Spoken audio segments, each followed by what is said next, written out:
Well, good afternoon. I'm Victor Zhao, the president of the National Academy of Medicine. It's my great pleasure to welcome all of you to the third workshop for our global roadmap for health and longevity, and this one on science and technology. So why health and longevity? Well, you all know that during the past century, human life expectancy in the world has nearly doubled. Indeed, more years have been added to life expectancy in the last century than in all previous millennia combined. So, maneuvering this demographic transition and reaping its potential benefits will require policies, socioeconomic infrastructure, innovations that promote, advance the health span of the older population. That's why the NAM, or National Academies, has decided to tackle healthy longevity as its inaugural global grand challenge. As I will thank Tachi Yamada very shortly, he reminded me that we started this whole idea 5 years ago, but here we are. The Global Grand Challenge is a worldwide movement to improve physical, mental, and social well-being for people as they age. Can I show you the first slide, please? So the Grand Challenge, as you can see, has two components.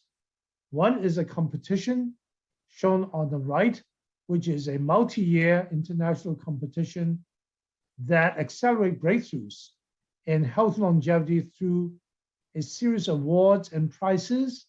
The competition is open to innovators of any background, including science, medicine, public health, technology, public policy, social engineering, and beyond. On the left side is the roadmap, which is what we're talking about today. The roadmap is an evidence-based report assembling an independent international commission to give recommendations for societies worldwide to foster health longevity by strategies related to social and behavioral enablers of science, of health, healthcare and public health systems, science and technology. Next slide. The Commission's report is informed by 3 work streams, supported by 3 public workshops. They are, as you can see, social, behavioral, environmental enablers, healthcare systems and public health, and science and technology. And these are obviously very important areas where the findings will inform the commission led by Linda Fried, who also has joined us today.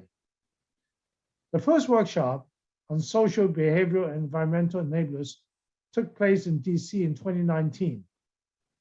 And the second workshop on healthcare systems and public health took place in Singapore in February 2020.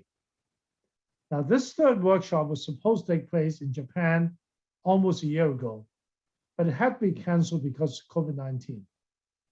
In fact, back in April 2020, because of COVID-19, the whole roadmap commission had to take a pause altogether.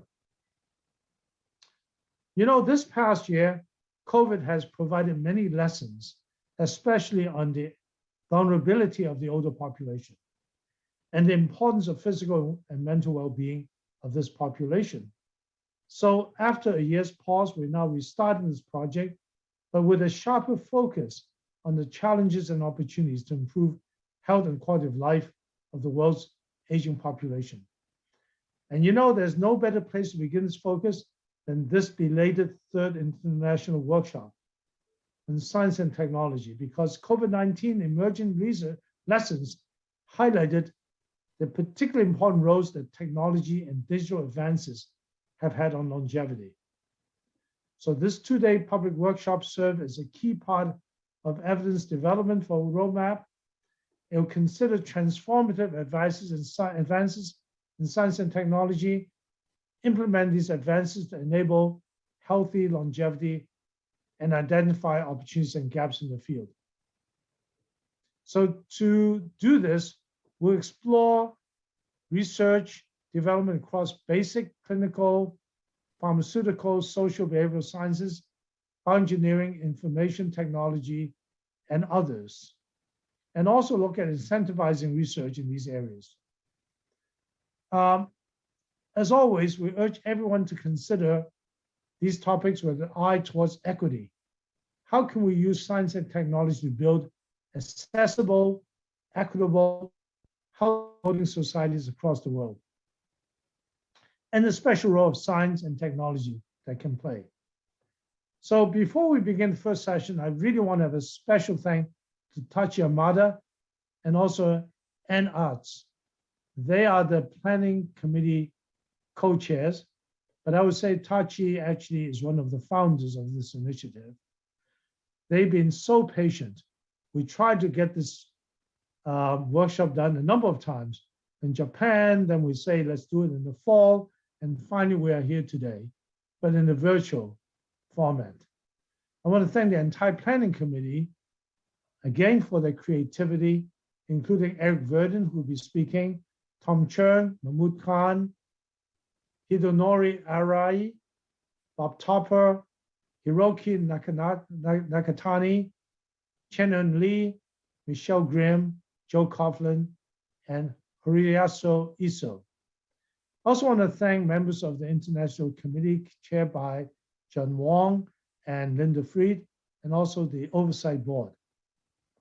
So this meeting is really intended to expand the conversation around these complex problems, and these next 2 days will be summarized in a formal proceeding document to be released in the full report next year. So thank you all for joining us, for dedicating your time to this important work. Let me turn it over to Tachi and Ann Arts co-chairs workshop.